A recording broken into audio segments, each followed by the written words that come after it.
Hello everyone, welcome back to Gamescom. I'm joined by Bob from Monolith. Nice to meet you, Bob. How are you? Good, I'm doing good. And we've just seen a presentation of Shadow of Mordor. Now, one of the things that really struck me about it when I first heard about the game, I heard it was an action game set in Middle-earth. I wasn't sure, how close to the original Tolkien lore it was going to stick, but we got our first glimpse of Celebrimbor in there. So we've got, some of the lore from the Silmarillion is making its way into the game. How much of the lore are you using as a foundation for the story? It's absolutely a huge factor for us to keep it as authentic as possible, as true to both the details and also the broad themes that Tolkien established.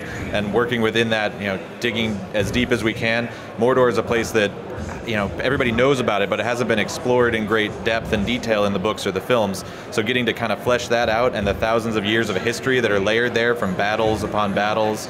So we've not just in the storylines and stuff, but scattered all around the world, all kinds of things you can find to explore the deeper stories from those layers of history. And it was really exciting as well, especially for me as a massive Tolkien fan, to see Sauron back in the early days when he was quite pretty and elf-like as well. So fans, hardcore Tolkien fans, and also fans in the movies who don't really know much of the lore, they're going to learn a lot more about the backstory of Tolkien through this game. Yeah, that's right. We did dig deep in there and try to present it in a way that's going to kind of heighten the stakes for everybody. I mean, getting back to that, Celebrimbor in the Second Age, he's one of the most powerful characters in the history of Middle-earth, and someone who truly has the potential to go toe-to-toe with Sauron. One of the few characters you could think of that could really stand in that role. So it's fun, like you said, Anatar, the Lord of Gifts, his fair form when he's actually working with Celebrimbor to make the Rings of Power. It's a really important moment in Middle-earth history for us to bring to people who, maybe all they know is that there are rings.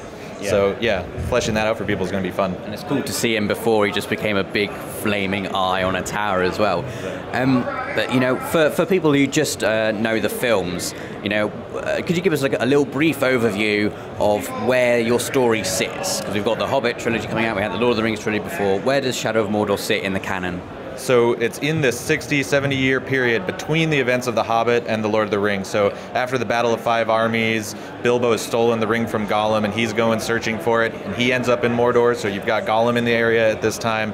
And then you've got this period where there's not much written about it. We're kind of telling the new story of what bridges that gap that sets us up for the events of The Lord of the Rings, and why things went the way they went at that point.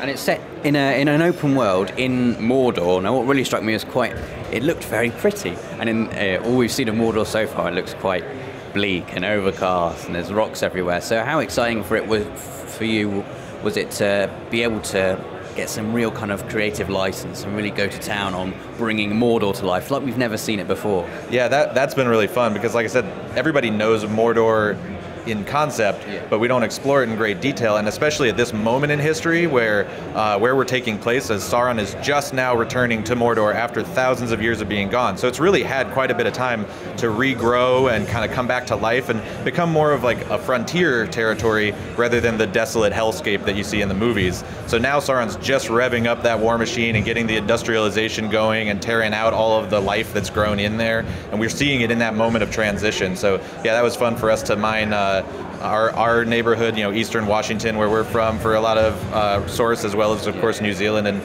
the reference we get from the films and everything, to kind of make a place that fits in Middle-earth and fits in this moment of transition. And touching upon the combat as well, because it's one of the most impressive things I've seen about the game so far, and we saw it in the presentation there. It's so fluid and smooth, and it looks like you've got your combos and counters. How important was it for you to really nail that combat? And it's quite violent as well, and probably more violent than the films were. Yeah, that's true. The basis for it, we started right from the get-go. That's one of the things we had up and running first in development, and iterated on the most and put through the most cycles of play test and feedback and polish.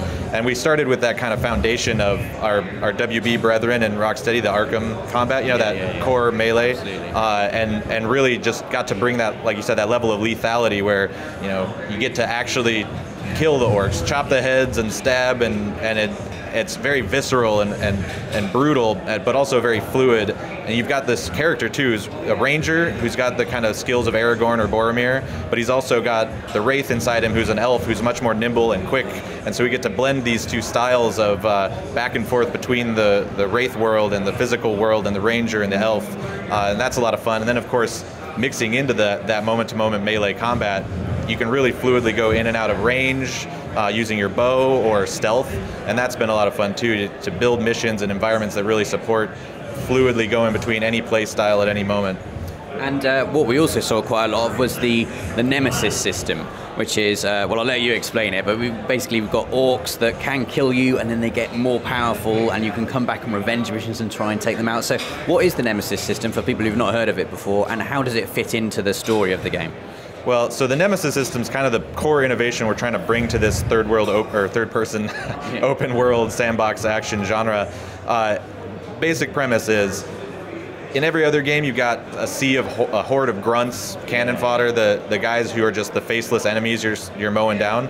In our game, we wanted to make sure that every single one of those guys has the potential to really grow and become somebody that matters. So you might mow down 100 of them, but that one guy that killed you, instead of rewinding from a checkpoint and just replaying the last minute of your life over again, because of the fact of Talion's undeath, he can come back, he's resurrected, we can let time just move forward, and that grunt, that nobody, can actually become somebody. He can become a captain, a boss, essentially, in Sauron's army. You can learn his name, his personality, start to build a relationship with him, because when you come back, he's going to remember you, and he's going to speak to that, and the way you fought him will matter too. It could actually influence his strengths and weaknesses, because that's another element gameplay-wise. Narratively, you got the kind of relationship building that goes on with these guys having a persistent memory. But then on the gameplay side, they develop strengths and weaknesses, and they grow as they grow and level up and gain more power that you can, if you're careful, really exploit. If you get a guy who's particularly weak and you used fire, you caught him on fire in that mission, but he survived, he might develop a fear of fire in the future you could exploit. But if he was particularly tough, it might instead be a hate of fire that'll just enrage him and make him that much harder.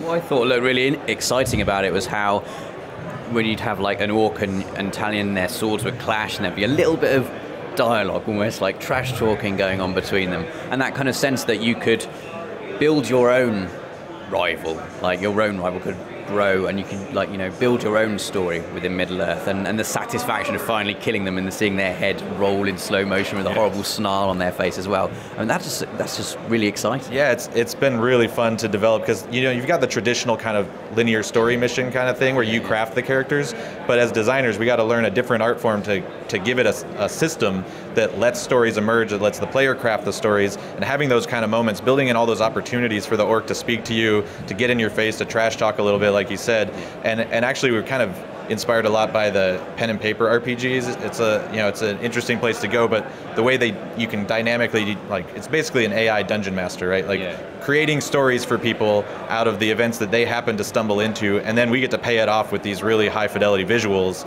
to really drive it home and make it visceral and satisfying.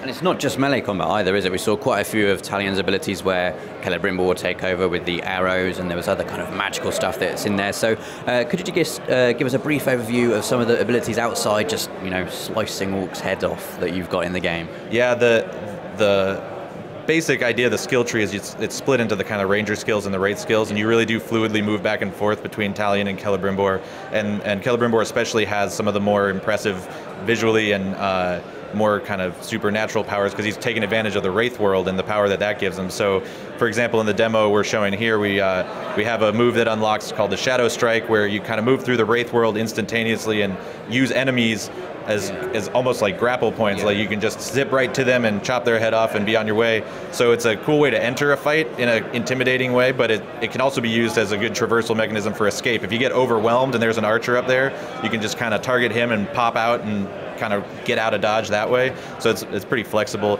The other big thing though is you sort of grow to over the course of the game is being able to dominate your enemies. So growing the power to the point that it's kind of the nature of power in Middle-earth is bending your enemies to your will, getting to the point where Sauron's captains and war chiefs can actually fight for you. You can send them on missions and have them kill each other off and either help them or just watch the chaos play out. And so it becomes another just tool and toy in the sandbox to create chaos. Sure. And just to wrap up, I know a lot of people will be really excited by the concept of an open world Mordor. How much scope is there for exploring off the beaten track, or is it going to be quite tightly narrative and combat focused?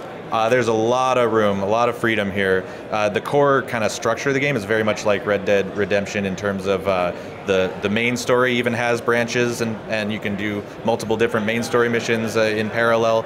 We actually had the lead writer of Red Dead Redemption write our story and work with us on it, so we got some good tips from him on that kind of structure. But outside of that main story, there's tons of side missions, there's collectibles, stories to uncover and explore throughout the world, and the Nemesis system is really a constant procedurally generating mission and boss machine. It's kind of giving you endless boss fights and new missions to go on that are kind of custom tailored to how you're playing. So yeah, there's a lot of freedom in how you approach and what paths you take through the game. Wow, awesome stuff. Well, thank you so much for talking to us, Bob. That is Shadow of Mordor. It's looking absolutely awesome. Don't forget to keep watching this channel. We've got absolutely loads more videos coming up from Gamescom all through the week.